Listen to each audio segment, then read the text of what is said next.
Shalom, shalom, très cher bien-aimés dans les seigneurs. Kimia na Nzambe ezana bino balingami kati na nkolo. Que le Seigneur Jésus-Christ bénisse chacun de vous. Sika ete nkolo Yesu Kristo apambola moko na bino. Nous sommes une fois de plus dans la joie de se présenter au devant de vous. Tozali lisusu na esengo ya kokusa na lisusu liboso na bino. Parce que cela n'est pas donné à tous. Voilà pourquoi nous tenons à remercier le Seigneur qui nous a accordé suffisamment du temps. Et nous vous bénissons, vous également qui nous suivez de partout. Que le Seigneur Jésus-Christ vous bénisse abondamment. Nous allons prier.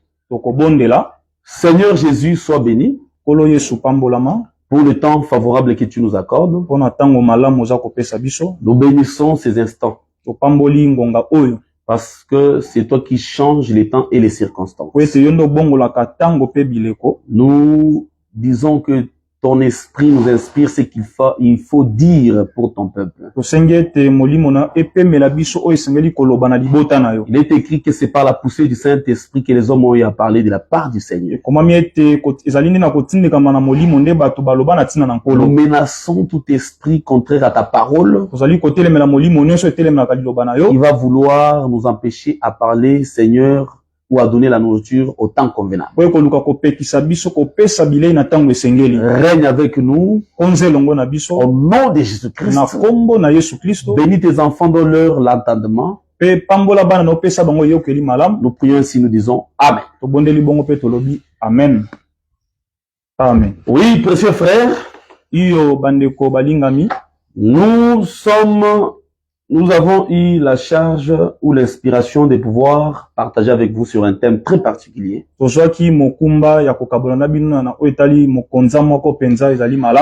Étant donné que tout ce temps, nous n'étions pas disposés dû à certaines situations liées à la santé, mais ça va, le Seigneur nous a fortifiés.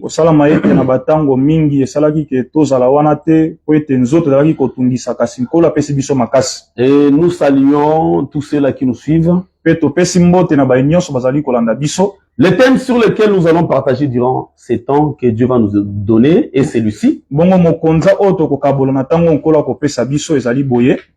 Je pense mentionner sur notre écran, vous allez lire. Discours sur Déborah. Donc nous allons parler sur Déborah en long et en large. Alors veuillez nous suivre pour votre édification. Nous lisons rapidement sans perdre le temps. C'est très important. Nous sommes dans le livre des Juges, chapitre 4, versets 1 à 5 même.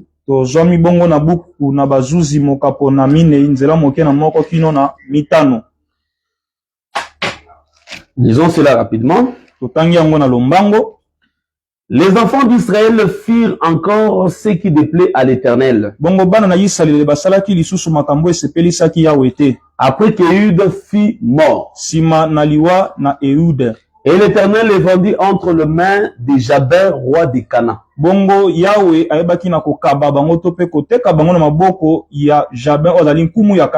Qui régnait à Hatzor. Le chef de son armée était Sisera. Et habitait à Arochet Goïm. Les enfants d'Israël crièrent à l'Éternel,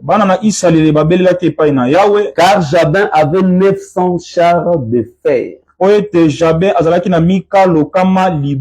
Et il opprimait avec violence les enfants d'Israël depuis 20 ans. Dans ces temps-là, Déborah, prophétesse, femme de Lapido, était juge en Israël.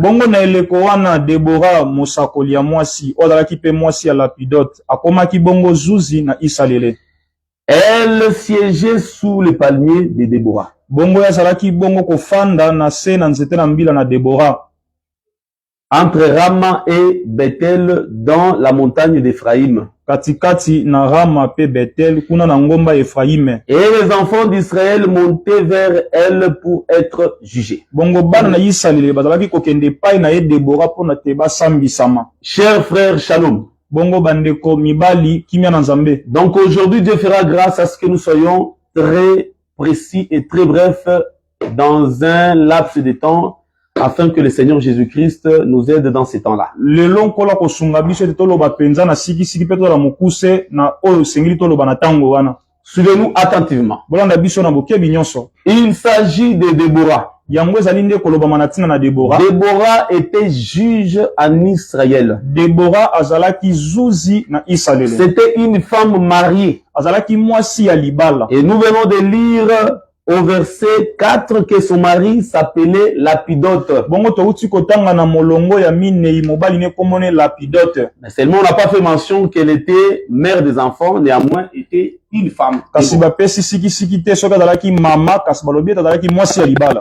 Et Dieu bénisse abondamment. Sika ete nzamba pambola bino mingi. Dans la Bible nous avons une autre forme de Déborah. Bongo na Biblia tozali pe na lolenge mosusu ya Déborah. C'était une servante de Rachel, femme de Jacob. Azalaki mosali ya mwasi ya Rachel mwasi ya Jacob. Parce qu'il faut pas faire confusion quand on dit Déborah est siégée sous les palmiers de Déborah. Bongo esengeli te ko zwa mobulu tango ali koloba ete Déborah ali kofanda na se na nzete na mbila na Déborah. Parce que quelqu'un pourrait penser que non, il y avait deux Déborah ici. Bamusu ba ko banza ete zali ba Déborah mi balé awa. Non, il n'y en avait pas deux. Te ba Déborah bazalaki mi balé te. Comme Déborah siégeait sous les palmiers qu'on appelait les palmiers de Déborah. Lokola Déborah zali kofanda na se na nzete na mbila babengi nzete na mbila na Déborah. Pour juger. Pona kosambisa. Donc ces lieux-là esika wana avaient pris l'identité de Déborah. ezwaki nde kombo ya Déborah. Que Dieu bénisse. Zamba pambola bino. Et par exemple, quand vous lisez Psaume 133, zalinda kisa soko tangi buku na baloyemo mokapona kama moko na tukumisatu na misatu. là-bas, il est écrit que il est agréable et doux aux frères de demeurer ensemble. Ne komami ete zali malamu pe bopolo na bandeko baumela esika moko. Car cela est comme l'huile répandue sur la tête d'Aaron, Ete yango ezali lokola mafuta oyo esopani na motu na alona qui descend sur la barbe. oyo ekiti na mandefu 1. yambo Sur la barbe d'Aaron. likolo na mandefu na alona 2.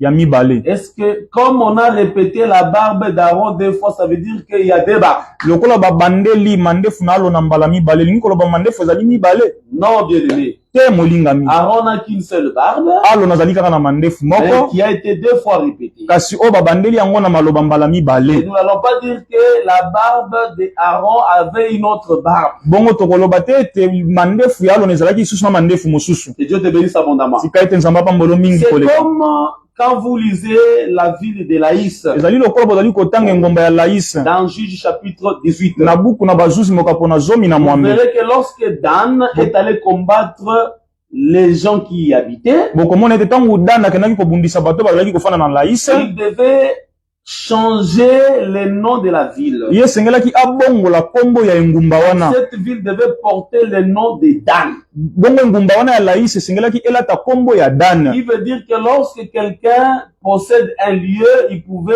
les lieux pouvaient porter son identité. Ni koloba ete soki moto azwi esika moko esika wana pe sengelaki elata pe kombo na ye. Et Dieu bénisse abondamment. Samba pambola bino Et mingi. nous étions en train de faire mention que cette Déborah était différente de Déborah, servante de Rachel, femme de Léa. Mai koloba ete Déborah o bazali koloba na buku na bazuzi akeseni na Déborah azalaki mosali ya mwasi ya Léa. Parce que cette dernière était morte avant même sa maîtresse. Po ete Déborah oyo bazali kolobela kuna akufaki yambo meme mokolo na ye aleka na Et kokufa. après cela, Epe nsima na yango nous voyons qu'en réalité, Déborah là était passée. tomonaki ete Déborah wana alekanaki. Mais cette Déborah ici est appelée juge. Kasi Déborah oyo tozali kolobela ye abengami nde zuzi. Elle est venue après. Ye aye nde nsima na ntango. Que Dieu vous bénisse. Nzambe apambola bino. C'est votre frère précieux Marcel Mbayo. Ezali ndeko na bino molingami Marcel Mbayo. Et celui qui est à l'interprétation, c'est notre bien-aimé, Aimé. Bongo azali kati na kolimbola ezali Aimé Mpeti ndeko na bino. Que Dieu vous bénisse abondamment. Tika ete Nzambe apambola bino Parce mingi. que c'est peut-être pour la première fois que vous le voyez. Ntango mosusu ezali mbala liboso bomona ye. Souvent, vous voyez toujours le frère Babi. mingi bomona kandeko mobali babi. Alors, et le frère David qui est interprété en anglais. Pendeko David odalaki kolimbola na angala. Donc aujourd'hui nous avons le frère Aimé. Lelo tozali na ndeko Aimé Mpeti. Que Dieu bénisse abondamment. Nzamba pambola bino mingi. Suivez-nous attentivement, bien-aimés dans le Seigneur. Bolanda biso na bokebi balinga mikati na nkolo. Donc nous disons que Déborah ici, elle est différente de Déborah, servante de Jacob. Tozali koloba ete Déborah oya buku na zuzi akeseni na Déborah zalaki mosali ya mwasi ya Jacob. Cette Déborah a dominé pendant les temps des juges. Bongo Déborah oyo akonzaki na eleko ya bazuzi. Je vais prendre un élément rapidement. Makozeloko moko na lombango. Ensuite, nous allons aussi faire une analyse sur les juges. Simana yango tokoluka koyekola na oyo etali bazuzi. Et nous allons voir quand est-ce que Déborah a régné ou bien quelle était la position de Déborah parmi les juges. Bongo tokoluka koyeba sima ndenge nini Déborah ebaki na kokonda to pe ndenge nini azalaki kati na bazuzi. Elle était dans la montagne d'Ephraïm. Yazalaki na ngomba Ephraim, mais entre Rama et Bethel. Kasi katikati na Rama pe na Bethel. Parce que les deux villes là, po ete mbingumba mibale wana, sont les villes qu'on avait données à Benjamin. Ezali bingumba oyo epesamelaka na Benjamina. Benjamin, c'est le frère à Joseph. Pe Benjamin azalaki ndeko mobali ya Joseph. Donc pendant ce temps, bongo na eleko yango, Déborah aussi était élevée. Bongo Déborah katombwamaki. Avant l'arrivée de Déborah, yambo Déborah asila koya, vous savez vous-même bien que Dieu avait suscité d'abord Moïse. Oyebi malamu ete Nzambe atombolaka yambo Mose. Moïse était aussi juge, attention. Bongo Mose pas alaka zuzi salangele. Je ne vais pas y entrer, je vais venir plus tard. Na kolinga te kokota kuna kasi na kozongela yango sima. Parce que souvenez-vous le temps où Moïse devait aller visiter ses frères. Bokanisa ete na tango Mose sengelaka kene kotala bandeko na ye. Il est allé visiter ses frères. Après qu'il ait atteint 40 ans. Parce que dans Acte 7, frère Étienne subdivise les 120 ans de Moïse en 3. Bongo na buku na bikela bantemo mokapo na sambo ndeko Etienne azali kokabola ba mibu kama moko na tuku mibale ya Mose na biteni misato. Et Moïse, quand il a eu 40 ans, il est allé visiter ses frères. Après qu'il soit chassé, il doit fuir à Madian et il aura encore 40 ans, ce qui fera 80 ans. Bongo simane ko benganama pe ko ki mepa na ba mandia e salaki isu ba mibutu kumine efengela ke ko kisa mibutu kumwambe. Donc il retournera en Égypte à 80 ans. Bongo akozonga en Égypte na mibutu kumwambe. Il libère Israël pour faire 40 ans dans le désert. Bongo akokangola Israël pona basala kat na esobe ba mibutu kumine. Ce qui fait 120 ans. O sali ba mibu kama mako na tukumi bale. En d'autres termes, c'est toute la vie de Moïse. Na kolobelo bele mususu alinde bono mobima ya Mose. Mais lorsqu'il a 40 ans dans le palais royal, il doit aller visiter ses frères. Kasi bongo tango ya kokoma na mibutu kumine na ndako mokonde singela kene kotala bandeko na ye. Il arrive auprès de ses frères. Akomi pene na bandeko na ye. Il trouve qu'un Égyptien maltraitait un autre Égyptien, un autre Israélite. Amoniete Moïse Égypte alaki konyokola Moïse ebelo. Moïse frappe Mosa beti l'Égyptien, il a Moïse Égypte tope apunziye. Et Dieu te bénisse abondamment. Tika etenzamba pambolo mingi. Toutes ces choses sont prophétiques, mais je vais vous raconter d'abord l'histoire. Makambo nyonso zali esakoli kasi na ko betela bino na lisolo. Parce qu'aujourd'hui, il y a même des enfants de Dieu qui ne connaissent même pas l'histoire de la Bible. O teleza pe na bana nzambe mingi ba yeba ta lisolo ya Biblia te. Ils connaissent des contes de leurs coutumes facilement. Kasi ba yebi ba masapo ya babokoko na bango malamu. Les enfants de Dieu ne veulent plus lire la Bible. Bana nzambe balingi lisusu te kotanga Biblia. Dans la Bible, c'est une lettre à l'épouse. Donc l'épouse doit aimer la lettre de son mari et la lire en entière. Et chose grave, vous pouvez retrouver dans certaines églises même les diacres qui n'ont pas de Bible. Et pourtant, un diacre peut devenir ministre dans la suite.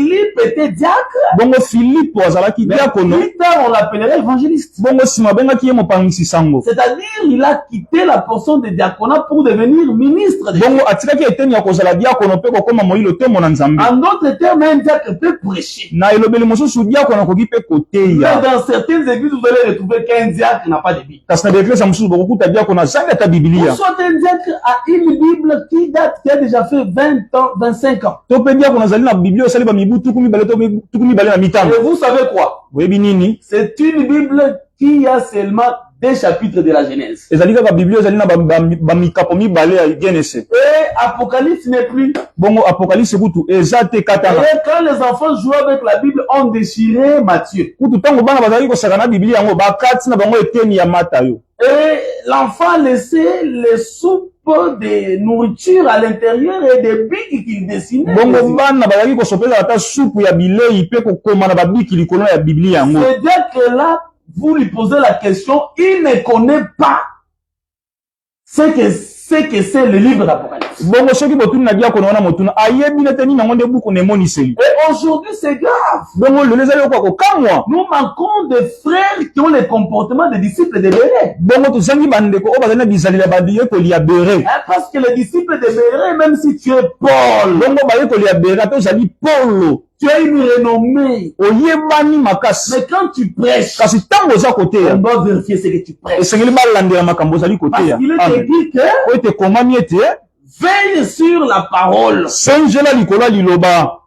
Josué 1:8. Yoshua mokapo liboso nzela moke ya mwambe. Pour réussir Pona kolonga dans toutes tes entreprises, na makambo na nyonso bali kosala. veille sur la parole. Bongo sengela likolo liloba. Maintenant, si tu ne veilles pas sur la parole, Soko sengeli te likolo on liloba. vous prêche les mensonges à la Bazali chair. côté ya bino lokuta likolo etumbelo. Donc vous acceptez tout. Bongo bazali kondima makambo nyonso. Mon frère, Ndeko. où sont les frères comme disciples de Béré? Wapi bandeko lokola baye koli ya Béré. Vérifiez ce qui est écrit. Kolandela oyo komami. On ne peut pas vous prêcher tout, vous acceptez. Bakoki to kotia bino nyonso bondimi kaka. Non, les sœurs peuvent mettre des mains chez Tia vous. bandeko kotia banyoshe ezala bongo. Que dit la Bible? Nini Biblia elobi?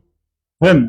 Que disent les Écritures? Makomi na Nzambe eza koloba nini? Soyons versés dans les Saintes Écritures. Bongo biso tobinda na kati na mozinga makomi esantu. C'est ça même la réussite. Yango nde elonga. Une église qui pense que la puissance est en dehors de la parole de Dieu, elle a déjà échoué sa mission. Eklesi ezali kobanza ete nguya ezali libanda liloba na Nzambe basili kokwea na etinda na bango.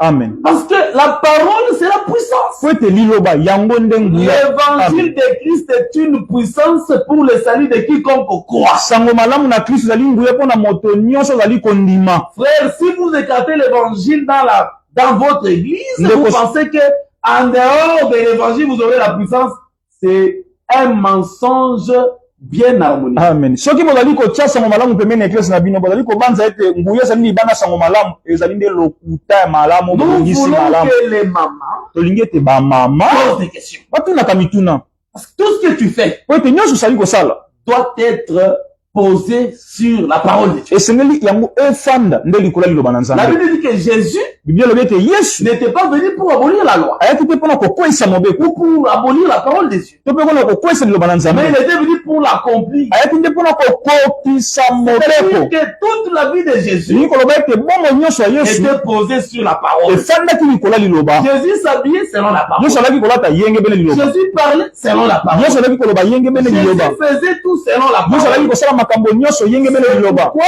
à la pointe devait dire j'ai tout accompli? Na yango ntina na ikumisa koki koloba nakokisi nyonso. Est-ce que dans ta vie aussi tu peux dire ça? Na bomoi nyo okoki mpe koloba bongo. Vraiment. J'ai tout accompli selon la parole. Nakokisi nyonso yenge bene liloba. C'est pas facile, hein? Ezali penza petete C'est hein. pourquoi c'est important d'avoir des personnes qui veillent sur la parole. Na yango ntina esengeli kozala eza malamu kozala na bato bazali kosenza likolo ya Que liloba. Dieu vous bénisse abondamment. Tika ete Nzambe apambola bino mingi. Mais c'est la raison pour laquelle nous vous rappelons d'abord l'histoire. Balingami yango ezali ntina toli kokanisela bino nano lisolo. Après cette histoire, Nsima na lisolo nous allons yango toucher quelque chose. mpe tokosimba eloko moko. Prochainement, nous allons venir pour voir les détails et les précisions. Nsima na ntango tokoya mpona komona makambo na mozindo mpe na sikisiki. Frères et sœurs, Ndeko mwasi mpe mobali. Moïse, quand il est arrivé pour la seconde fois, Bongo Mose ntango akomaki mbala ya mibale. la Bible dit qu'il a trouvé un hébreu et un autre hébreu qui s'est bagarré. Ntango akuti moi ebelo mpe ebelo mosusu bazali kobunda. Et il devait les séparer. Esengelaki na ye Mose akabola bango. Après les avoir séparés, Nsima na kokabola bango na bitumba. un lui a dit ceci. Bongo moko kati na bayebelo ayebisaki na Mose. Qui es-tu? Yo oza nani? Tu veux me tuer comme tu avais tué l'Égyptien? Yo Mose olingi obomanga lokola obomaki moi Ejipito. T'es établi juge Nani yango atie ozuzi entre moi kati na ngai et mon frère. mpe na ndeko na ngai mobali. Amen. La Bible dit que Moïse prit la fuite. Biblia elobi ete Mose akimaki. Il est parti à Madian. Akendaki na Madian. Mais lorsqu'il était retourné, kasi tangu Mose ya zongaki, il a pris Israël, il a commencé à l'amener dans la terre de Canaan. Abandaki komema bango na mboka na Kanana. Vous allez lire une écriture rapidement. Bokotanga likomi moko na lombango. Exode 18 verset 13. Buku na bobimi mokapo na zomi na mwambenzela moke na zomi na misato. Il est écrit ce ici. Et komami boye. Le lendemain, Moïse s'assit pour juger le peuple. Bongo lobi oyaki Mose afandaki pona kosambisa libota. Et le peuple s'éteint devant lui depuis le matin jusqu'au soir. Bongo libota telemaki liboso na Mose kobana na tongo kino na poko. C'est que comme ils avaient rejeté Moïse. Bongo lokola bango babwakisaka Mose. C'est qui t'a établi juge. Yona na tiezuzi. Parce que Moïse était l'image de Christ. Ote Mose zalaki nde elilingi ya Kristo. Parce que Christ avait dit Dieu vous suscitera au milieu de vous un prophète qui sera comme moi. Bongo pote ya lobaki ete nzamba kotombolela bino mosakoli mosusu lokola ngai ya lokola ngai. D'ailleurs Philippe avait dit à Nathanaël que nous avions trouvé celui pour lequel Moïse a parlé. Bongo Philippe a dit à Nathanaël que tomoni moto o pona na tina nani Mose lobelaka. C'est-à-dire le prophète dont Moïse avait prophétisé, c'est Jésus-Christ. Bongo mosakoli pona tina nani Mose baki na kosakola linge Yesu Christ. Donc le vrai Moïse c'est Christ. Bongo Mose ya shole da linge Yesu Christ. De la même manière qu'ils avaient rejeté Moïse. Lolenge moko babwakisaka Mose. Et de la même manière qu'ils ont rejeté Christ. Na lolenge moko babwakisaki Kristo. Est-ce que vous comprenez très bien? Bino bozali kososola malamu. De la même manière qu'ils ont accepté Moïse. Comme juge, sera de la même manière que Israël retournera à Christ. Et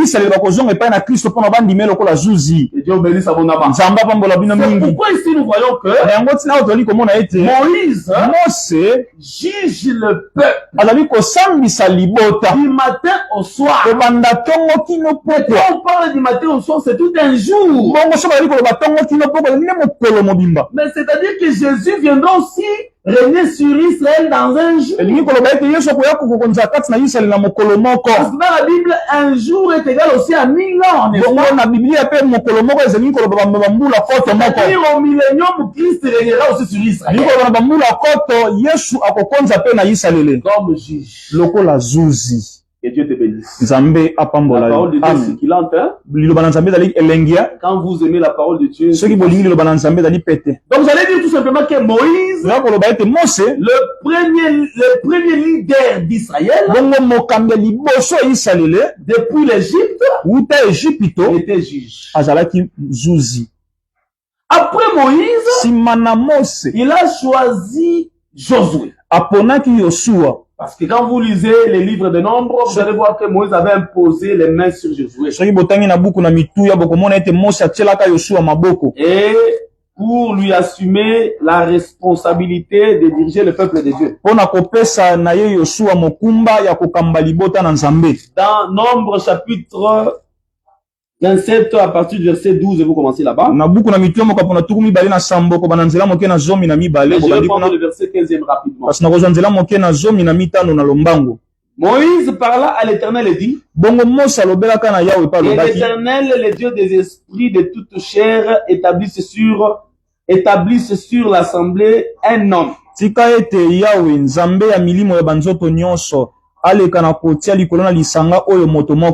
sort devant eux. Et qui entre devant eux. Qui les fasse sortir et qui les fasse entrer. Afin que l'assemblée de l'Éternel ne soit pas comme des brebis qui n'ont point de berge. L'Éternel dit à Moïse, prends Josué, fils de Nun, homme en qui réside l'esprit, et tu poseras ta main sur lui. Tu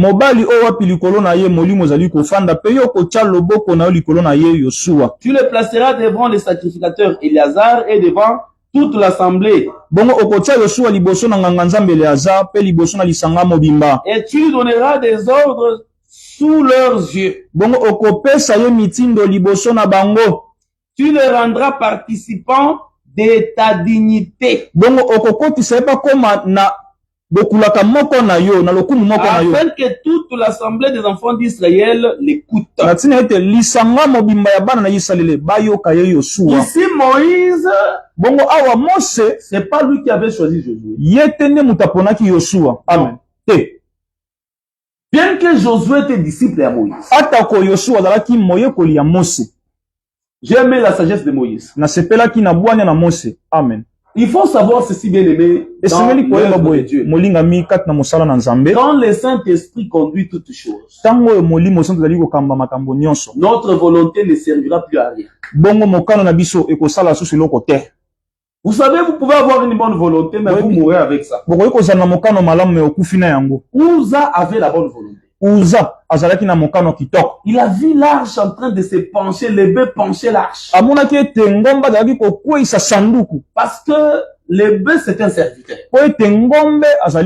L'arche, c'est comme l'œuvre de Dieu, la parole de Dieu. Dans la Bible, quand on dit l'œuvre de Dieu prospérera entre les mains de Christ, cela veut dire aussi l'œuvre de Dieu prospérera entre les mains des enfants de Dieu. Oui, c'est ça, bien aimé. Ces jours-là, Paul persécutait les chrétiens. Il voulait persécuter les chrétiens de Damas. Il partait avec la permission des autorités ecclésiastiques de Jérusalem. Lorsqu'il partait, Christ lui est apparu avec une grande lumière plus que la lumière du soleil. Automatiquement, Paul est tombé. Et tous ceux qui le suivaient sont tombés aussi. Écoutez ce que Christ lui dira. Saul, pourquoi me persécutes-tu? Et Dieu bénisse abondamment. Et Dieu bénisse chacun de vous. Pourquoi me persécutes-tu? Mais Paul persécutait les fidèles, les chrétiens. Ouais, bongo. C'est-à-dire tout chrétien égal à Jésus. Amen. C'est quand on dit l'œuvre de Dieu prospérera entre les mains de Christ, en d'autres termes, l'œuvre de Dieu prospérera entre les mains aussi des chrétiens. C'est pourquoi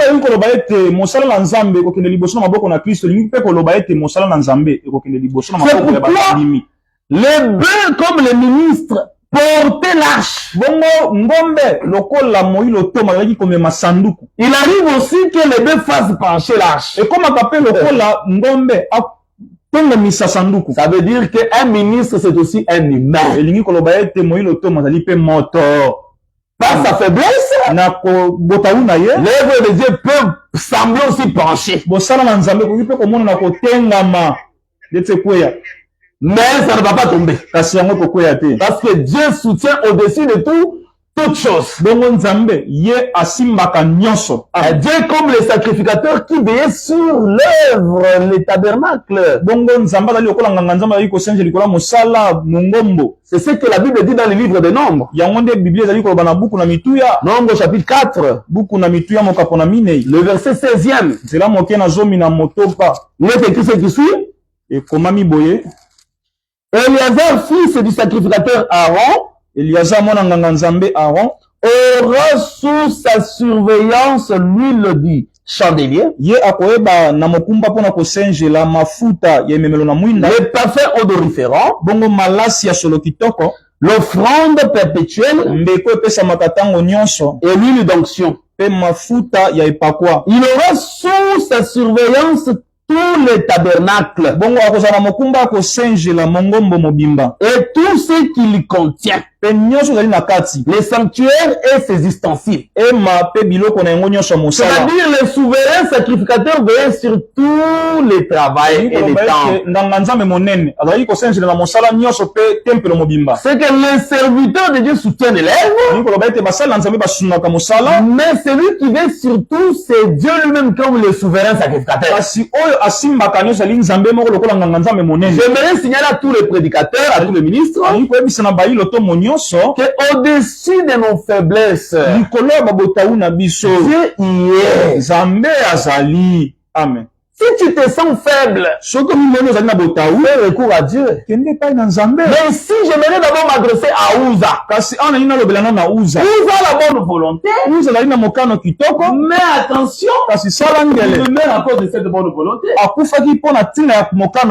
Qu'est-ce qui est de mal que d'aider à une âge qui veut tomber? Frère, l'œuvre de Dieu, on ne la soutient pas sans l'aide de Dieu. Amen. Parce que Dieu dit ceci. J'ai cherché quelqu'un pour me venir en aide. Et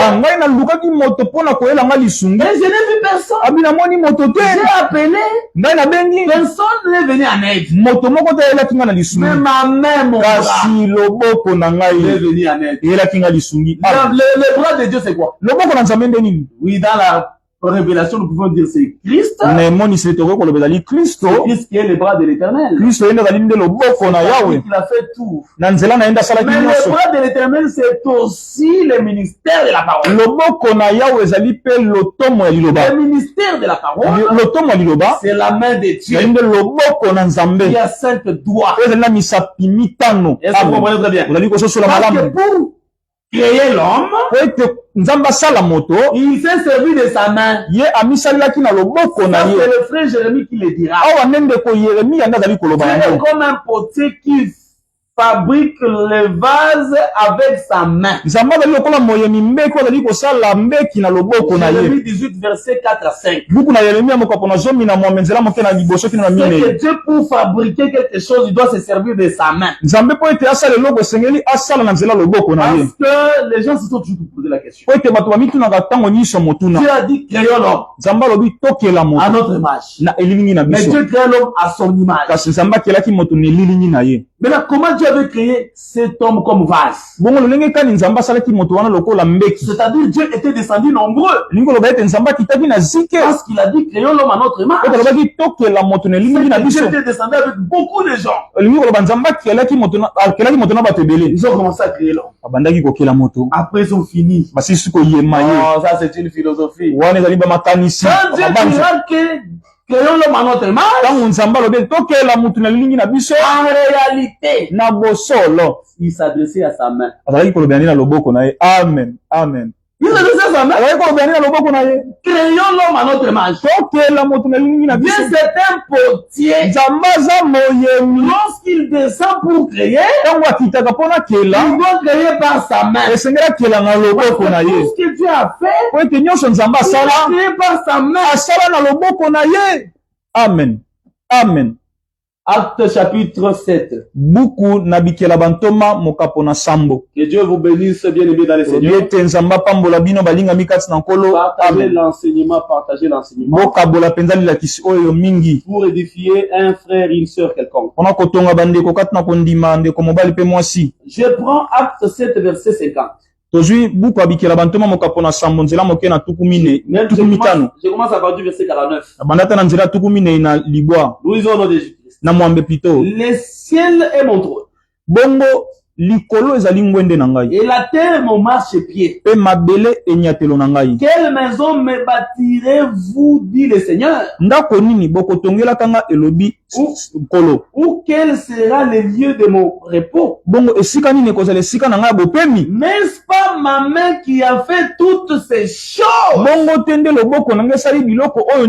C'est que c'est la main de Dieu qui a fait toutes ces choses. Cette main de Dieu, c'est Jésus-Christ. Amen. Et Hébreux chapitre 1.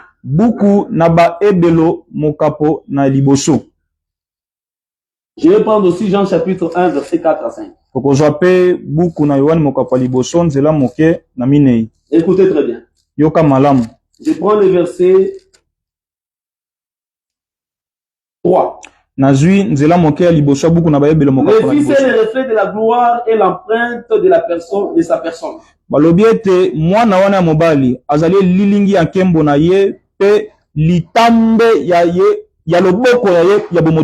prends le verset 2 pour être rapide. Partie B. Il l'a établi héritier de toutes choses. Par lui, il a aussi créé l'univers. Na nzela na ye ndakela molongo mobimba. Et dans Jean chapitre 1, il est écrit que c'est par la parole que Dieu a fait toutes choses. Bongo na buku na Yohane mokapo na liboso ko meme na nzela liloba ne nzamba sala ki biloko Et nyonso. cette parole s'est faite chair, s'appelle Jésus-Christ. C'est liloba wana lata kinzoto kombo na ngo Yesu Kristo. Donc la main de l'Éternel, c'est aussi le ministère. Elingi ko loba ete loboko na yawe yango nde lotomo. C'est le ministère qui travaille au travers des ministres qui sont comme des bœufs. Et bongo lotomo nde zali ko sala nzela ba lotomo o bazali lokola be ba ngombe. Mais attention, Kasi sala keba. toute bonne volonté n'est pas nécessairement la volonté de Dieu. Bongo mokano nyonso malamu yango zali penza te mokano na nzambe. Même si le monde Ata ko mokili a des principes et des techniques pour attirer les gens. ezali na ba milongo ya malamu pona ko benda bato. Nous n'allons pas prendre les principes du monde pour attirer les gens dans l'église. Non. Donc ko benda te milongo ya ko salela bato pona to benda bato na ecclesia. Nous devons le faire avec la parole de Dieu. Jésus sengeli to sala yango na liloba na nzambe balingani. Tout est donc.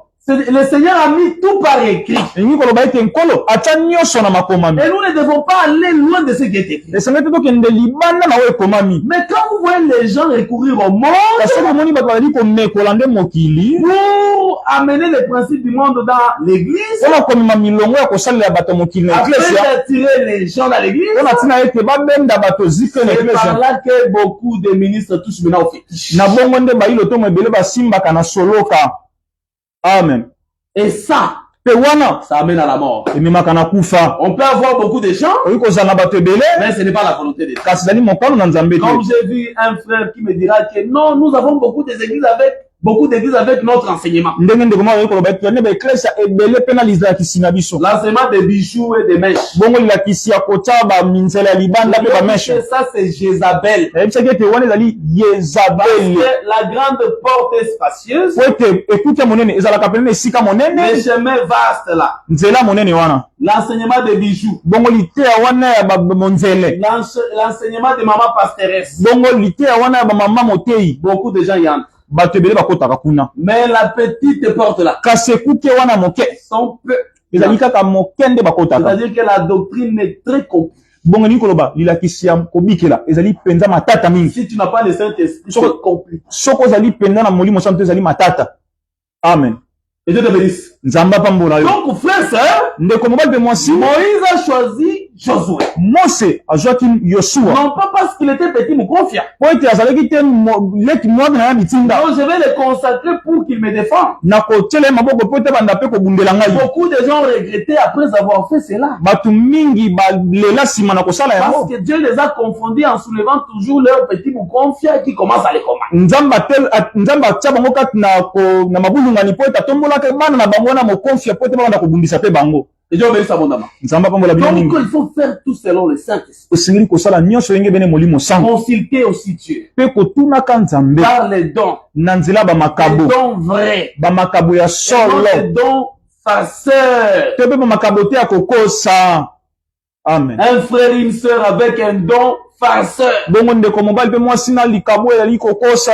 S'il a un problème avec un prédicateur, les prophéties seront toujours négatives. Bongo soka azali na likambo na moteyi bamasako ndenge kozala kaka ya mabe kotelemela kaka moto wana. Je vois que quand ce prédicateur-là va prêcher, Ozali komona ntango moteyi wana koteyaka les gens vont fuir dans l'église. bato bakokima na bango na ecclesia. Et pourtant, c'est faux. Nzoka nde eza lokuta. Des faux messages, Dieu va les juger un jour. Bongo bamasakoli ya lokuta nzambe akosambisa bango Donc, mokolo. après Moïse, c'est Josué. Nsima na Mose Yosua nde ayaki. Mais ce que j'aime, Kasi oyo nalingaka c'est que Josué, ndenge koloba Yosua quand il finit sa mission, ntango akosilisa etinda na ye. après lui ne nommera jamais un successeur. Nsima na Yosua akotia moto te akoya nsima na ye. Il n'y a pas un verset où Josué appelait quelqu'un qui est toi, mon successeur, je t'impose les mains. Continue avec les eza na mokapo moko ta biblia eza te Yosua abengi moto moko boye yo nde kozwa esika na ngai natila maboko ezalaka te. Ça n'existe pas. Ezalaka soko moke te. C'est que Josué, elingi koloba Yosua lorsqu'il part, ntango akendaka il ne laisse pas de successeur. atikaka te moto akoya nsima na ye. Ah, que Dieu vous bénisse abondamment. Ah, nzambe apambola Parce bino que mingi. Moïse, c'est tout un temps aussi de la loi. Po ete Mose ali nde ntango mobimba mobeko Le successeur de Moïse, c'est Christ. mosangoli ya Mose ali nde Kristo. C'est lui le vrai Josué. Ye nde Yosua ya solo. Lorsqu'il vient, Ntango ye azali koya il ne laissera pas de successeur. ya kotika te mosangoli nsima na ye. Non. Te Il ne sera pas de successeur. akotika mosangoli te nsima na ye. C'est ce que le frère Daniel avait dit. yango nde ndeko Daniel alobaki. Écoutez ce que Daniel avait dit. boyoka oyo Daniel alobaki Dans Daniel chapitre 9. na buku na Daniel mokapo na mwambe. Je prends le verset 26e.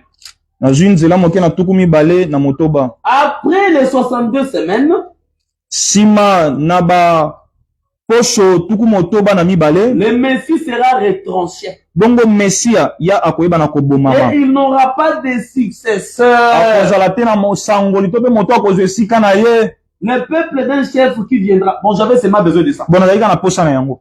C'est que Jésus n'a pas laissé de successeur. elingi koloba yesu atikalaki mosangoli moko te. Oh, ici c'est Vicarius, quoi, non, il awa te Vicarius fait l'idée ezalaka te. Oh, parce que ce terme-là veut dire tout simplement successeur de Christ. elingi koloba maloba wana elingi koloba azali nde mosangoli ya Kristo. Pape n'est pas successeur de Christ. pape kuna na Roma azali moto azwaka esika ya Kristo Même te. Pierre n'est pas successeur de Christ. ezala mpe Petelo azali moto azwa esika ya Kristo te. Parce que nous ne sommes pas dans les sacerdoces aaroniques. po ete tozali lisusu te na mosala ya bonganga nzambe ya alona. Où un souverain sacrificateur, après sa mort, il devait laisser son rôle à un fils. oyo tozali komona kuna nganga nzambe monene nsima na kufa na ye azali kotika mosala na mwana na ye moko. Ça n'existe pas, frère. ezalaka lisusu te ndeko.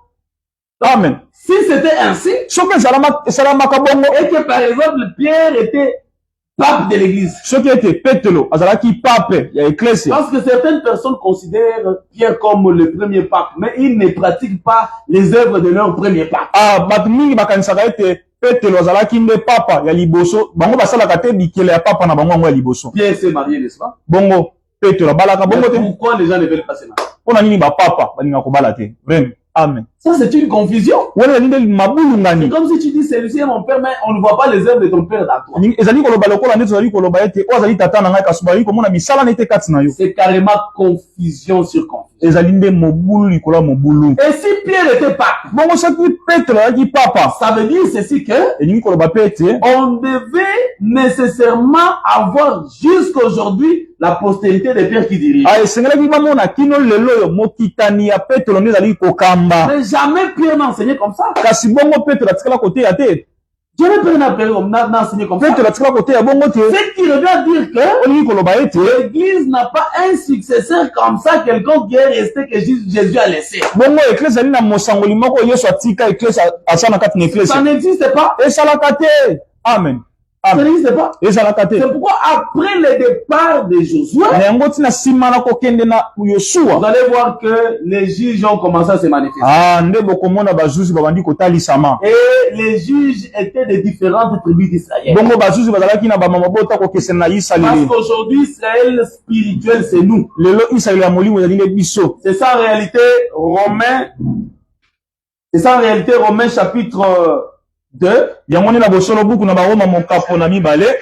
C'est ça Romains chapitre 2, le verset 25 à 28. yango nde buku na baroma mokapo na mibale oyo bazali koloba Israël véritable, c'est nous. Israeli ya solo ezali nde biso. Est-ce que vous comprenez très bien? ezali kososola Et Dieu malamu. bénisse abondamment. Nzambe abambola Donc mingi. Josué ne laisse pas de successeurs. Yoshua atikaka mosangoli moko te Il nsima na ye. était l'image de Christ qui n'avait pas laissé de successeurs. azalaki elilingi ya Kristo atikaki mosangoli moko te. Après l'œuvre de Christ, nsima na mosala na Kristo le Saint-Esprit vient. molimo santo azali koya. Le Saint-Esprit là, c'est toujours Jésus. molimo santo azali mpe kaka Yesu ye moko. amen. Parce qu'il avait dit que je serai avec vous jusqu'à la fin du temps. alobaki ete nakozala na bino kino na suka na ntango. Donc c'est ce qu'il faut comprendre, frères et sœurs. yango nde esengeli kososola ndeko moko. Donc nous avons Moïse, koloba tozali na Mose, nous avons Josué. tozali na Yoshua. Et tous ceux-là mpe baye nyonso wana exercent aussi le rôle, n'est-ce pas, des juges. oyo bazalaki kosala mosala ya kizuzi. Et c'est très important. mpe ezali motu ya mingi. Après Josué, nsima na Yoshua nous avons maintenant les juges qui s'élèvent. ezali nde bongo bazuzi oyo bazali kotombama.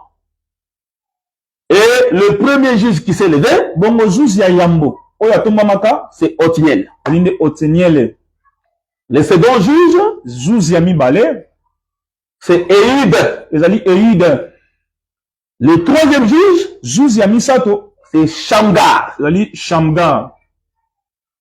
Après Shamgar, nsima na Shamgar c'est maintenant Déborah. ezali sika nde Debora. Donc Déborah occupe la 4e place. bongo Debora azwaki eteni to mpe esika ya minei.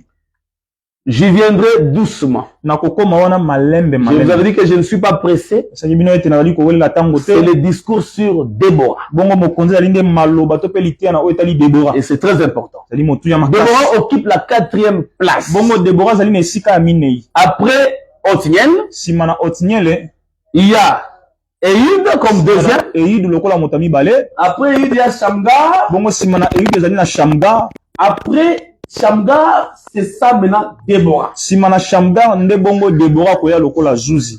Mais une chose pour laquelle j'aimerais beaucoup souligner, Bongo eloko oyo wapi na ningi kobeta sete likolo na yango, et qui sont aussi très importantes, oyo ezali pe motu ya makasi, c'est de voir d'abord le nombre de juges. ezali nanu kolandela malamu motango ya Parce bazuzi. que bientôt on va finir. Po ete kala mingi te tolingi kosilisa. Dans la Bible, nous avons 16 juges qui ont dominé sur Israël. Na Biblia tozali na bazuzi zomi na motoba oyo bakonza likolo na Israele. Ils ne sont pas au nombre de 15, non. Bazali zomi na mitano te. Ils sont 16. Bazali zomi na motoba. Aujourd'hui, nous allons les compter. Lelo tokotanga bango. Et si Dieu nous accordait le temps, n'est-ce pas, Soki nzamba kopesaka biso tango, nous allons parler aussi le rôle de chaque juge pour édifier les enfants de Dieu. tokolobela mosala ya zuzi moko na moko pona kotonga kondima ya bana na Nzambe. Maintenant, suivez-nous très bien. Bongo bolanda biso na bofiebi nyonso, Très important. zali na motu ya makasi. Lorsque nous avons le premier juge appelé Othniel, Tango tozali na zuzi ya yambo na kombo na Otniel, il est de la tribu de Juda. azali na libota na Yuda. Mais le dernier juge, Kasi zuzi ya suka, c'est Samuel, zali nde Samuel. qui est de la tribu d'Éphraïm. Oyo azali ya libota na Ephraim. Vous allez les voir rapidement. Bokomona yango na lombango. Parce que Othniel était le frère de Caleb. Po ete Otniel azalaki ndeko mobali ya Caleb. Je prends Juge chapitre 1, Nazwi nanu buku na bazuzi mokapo na liboso. le verset 10, je descends. Nzela mokie na zomi na kiti na se. Juda marcha contre les Cananéens qui habitaient à Hébron, appelé autrefois Kirjat Arba. Bongo Yuda ayebaki na kokende kobundisa bakanani oyo bazali kofanda na Hebron oyo ebengamaka na kala Kiriat Arba. Et il a bâti Sheshaï, Aïman et Talmaï.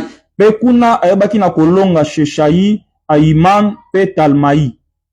De là, il marcha contre les habitants de Débir. Débir s'appelait autrefois Kirjat Sefer. Olunga wana akendaki pe kobundisa bafandi ya Debir oyo ebengamaka kala na kombo ya Kiriat Sefer. Caleb dit, Caleb alobi, je donnerai ma fille Aksa pour femme à celui qui battra Kirjat Sefer. bongo alobi ete nakopesa mwana nanga mwasi Aksa lokola mwasi na libala na moto nyonso oyo akolonga Kiriat Sefer Et qui la prendra? pe akozwa yango. Othniel, fils de Kenaz, frère cadet de Caleb, Bongo Otniel mwana mobali ya Kenaz ndeko ya suka ya Caleb. s'en empara et Caleb lui donna pour femme sa fille Aksa. Bongo azwaki Kiriat Sefer pe Caleb apesaki mwana ne ya mwasi Aksa.